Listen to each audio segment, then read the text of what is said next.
It Chapter 2 is the conclusion to this story in the revival era of Stephen King film adaptations, and this takes place nearly 30 years after the first film, and we get caught up with the Losers Club after Mike, who stayed in the town ever since the end of the film, and he discovers that Pennywise is back and killing again.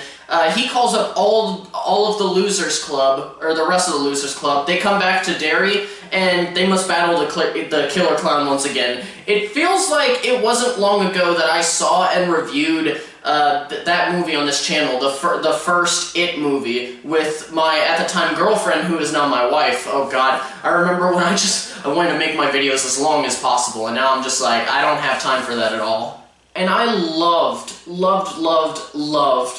It Chapter 1. It was just one of those movies that even though it was a movie that terrified the shit out of me, which you guys know I'm not good at horror, although I may have gotten slightly better recently, but I don't know, that's to be seen.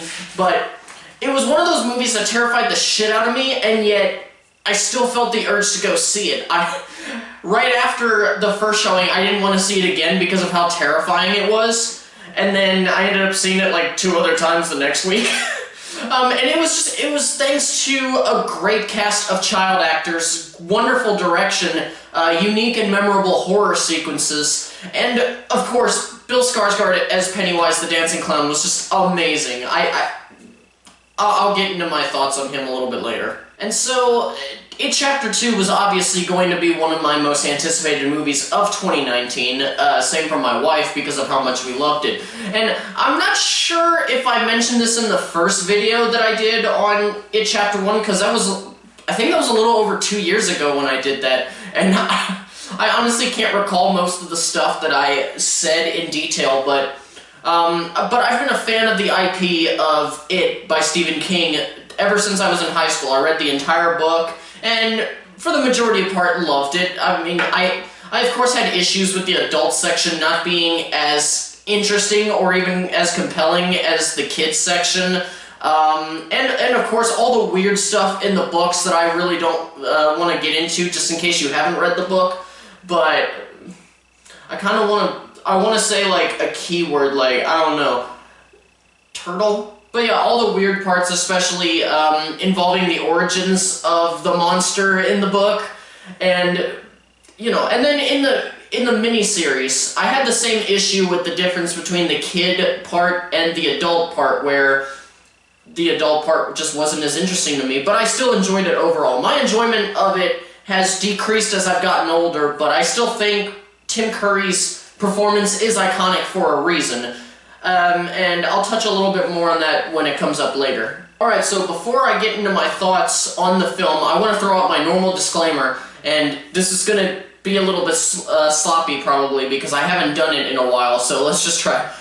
The way that I convey my thoughts is I do a pro and con list. It helps me better catalog and compartmentalize the good and the bad, in my opinion, on a movie. And while I try to keep the sections separate, sometimes one will bleed over into the other. If I can make a pro and con work off of each other, or if they're intrinsically tied together, then I will definitely take advantage of that. Alright, there's your disclaimer. Let's go ahead and get into my review of It Chapter 2.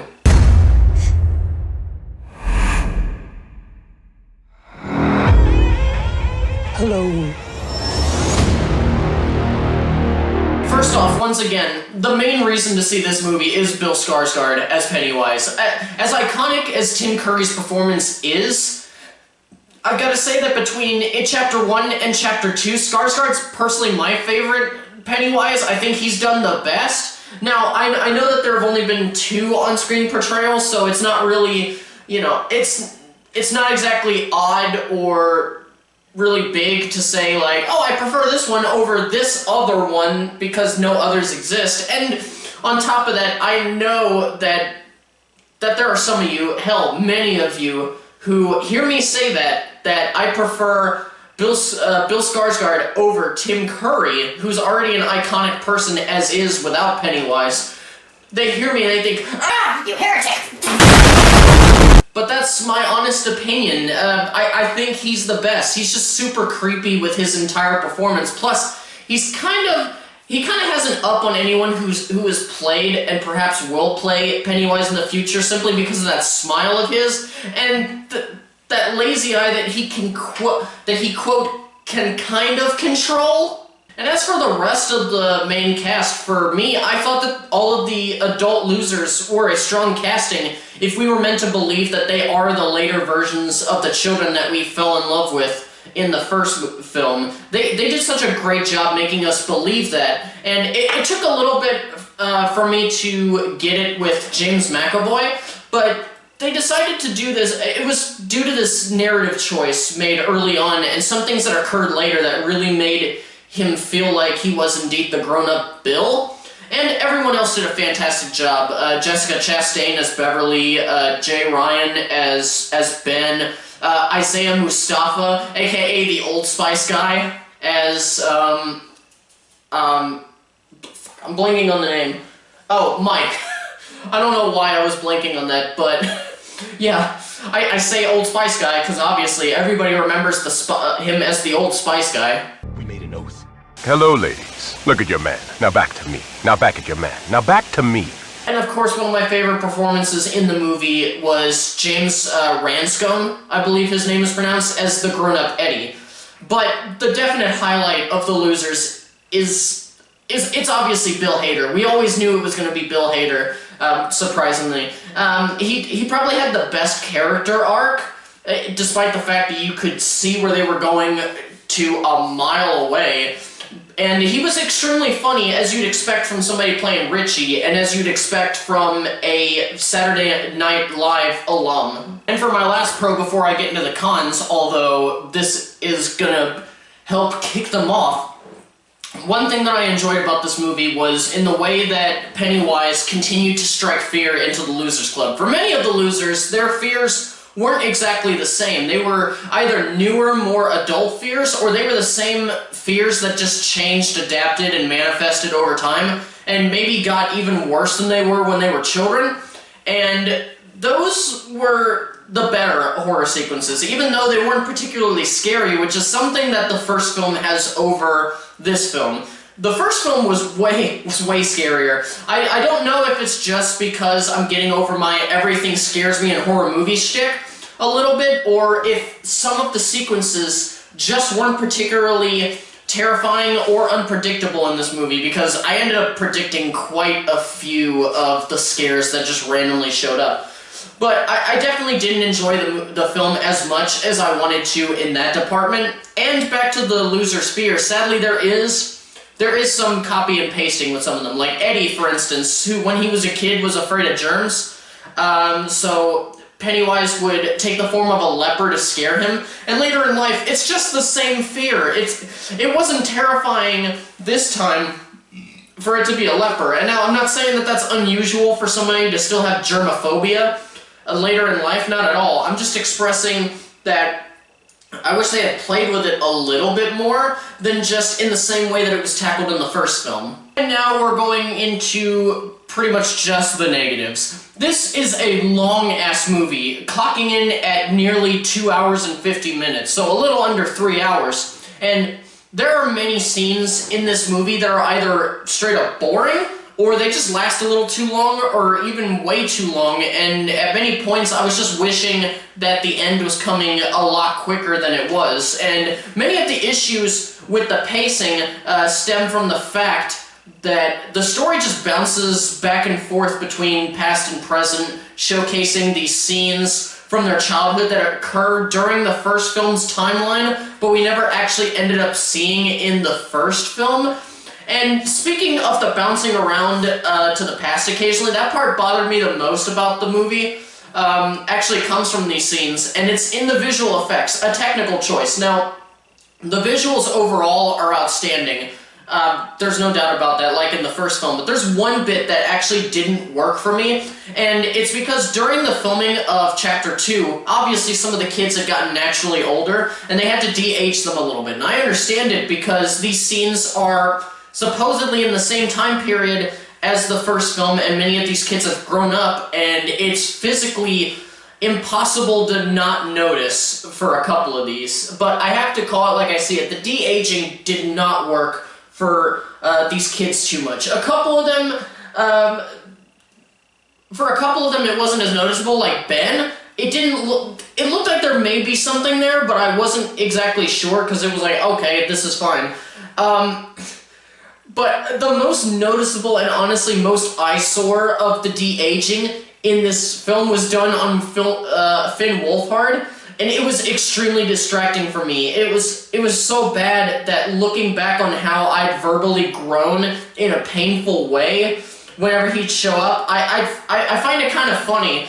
Although my wife didn't. No, she didn't like that at all. She was really annoyed with me that night for the rest of the night. Getting back to the part where they focus on the present, it's been 27 years since the first film, and people naturally change as they grow older, and despite the fact that I definitely had connections with the Losers Club because of the first movie, there's minimal character development with their adult selves, and what is there is reserved to one small scene each, so it made it a little bit harder to really care about what's going on with them and everything. I mean, like, Jessica Chastain is shown to be married to an abusive guy. That's her scene. Bill Hader has an embarrassing moment during a comedy show of his. That's his moment, and those are just a couple of examples. They try to let you know who they are in the moment, but they reserve the majority focus on the film to just getting them back to Derry, which is kind of rushed, and then having them go around town and find these items that they need in the battle with Pennywise, and that portion just feels extremely drawn out, and because they do have to split up for the majority of the time to actually, to find these items, it's less time with the losers interacting with each other, which is the highlight part of the movie in some ways, and it's really a shame, because again, they're at their best when they're together. For the final issue that I had with this movie, I'm going to combine the end battle and the actual ending of the movie. So, for the end battle, or the end of the battle between the Losers Club and Pennywise, the moment when the friends find out how exactly they need to absolutely defeat this creature, the film started in absolute freefall. The way that they defeat it was so extremely silly, and I don't think the filmmakers meant for anyone to find it funny. Maybe it did, but the tone of the scene kind of made it feel like maybe no? It felt like one of those scenes that you'd see in a movie that's, so bad it's funny sort of thing. But anyway, it was funny, and I just had to point that out, that part is small compared to the actual film ending. So, there's this running joke in the film that I've heard expressed by many Stephen King fans. Bill's character grew up to be a successful writer, and people love his books, but apparently think his endings are shit, and the joke pops up every once in a while in the film, or more like at least once or twice every 20 minutes, it felt like. And as I've alluded earlier, many people think that Stephen King can't write a good ending for shit. And I haven't read many of his books, so I don't know that, but I have read it, and the ending to that book isn't the best ending anyway, so I'm gonna take that with a grain of salt. And of course, with this film, the ending isn't very good. It's not good at all. It gives a different explanation compared to the novel as to a certain character choice that happens early on in this film, so basically after the second half of the book. It just explains a certain character choice, and I wish I could touch on it further, but then I'd have to get into spoilers, but it's something that can come across as insensitive and potentially dangerous towards a certain group of people involving a certain experience. I'm just gonna leave it there. Hopefully that was vague as shit. If it was, I did my job. If not, sorry. Well, after all of my points were laid out in front of you, you can see what I thought about this movie. I was rather disappointed in this movie, and I don't know, it really didn't work for me. I still got enjoyment out of it. Hang on. I told you guys on an earlier video that since it's been a while, I'm just trying to get used to talking for a little bit, so this is gonna be my savior. I'm not sponsored by Powerade, but I wish I was. I mean, I'd sponsor just this one. I'm not a big fan of other Powerades. But anyway, like I said, I got enjoyment out of this movie, but the quality compared to the first film almost feels like night and day to me, or at least day to really late dusk, like when there's just a tiny bit of sun still peeking over the horizon. Personally, I don't recommend this movie, but I do encourage those watching who haven't seen the movie, which it's been out for a few weeks. I'd be surprised if you haven't seen it already. But go see it if you still want to watch it. I'm not here to coerce people into agreeing with me or doing exactly what I say, or even anything that I say. I'm just conveying my thoughts and opinions in the hopes that my opinions either help you understand why you agree with me or even disagree with me. And plus, it's a great way to discuss movies with others, just through this medium. Hey guys, I just wanted to say thank you for watching this video. In a few seconds, we'll have some buttons and stuff pop up. Click on my channel icon to subscribe to the channel and continue your much appreciated support. And you can also check out a couple of other videos on the channel as well, namely the most recently uploaded, which will be on the left side, and then the other one will be a video that's picked at random by a YouTube algorithm. That'll be over on the right. So anyway, farewell until the next video, all of you casual moviegoers and movie fans alike, and keep on being awesome.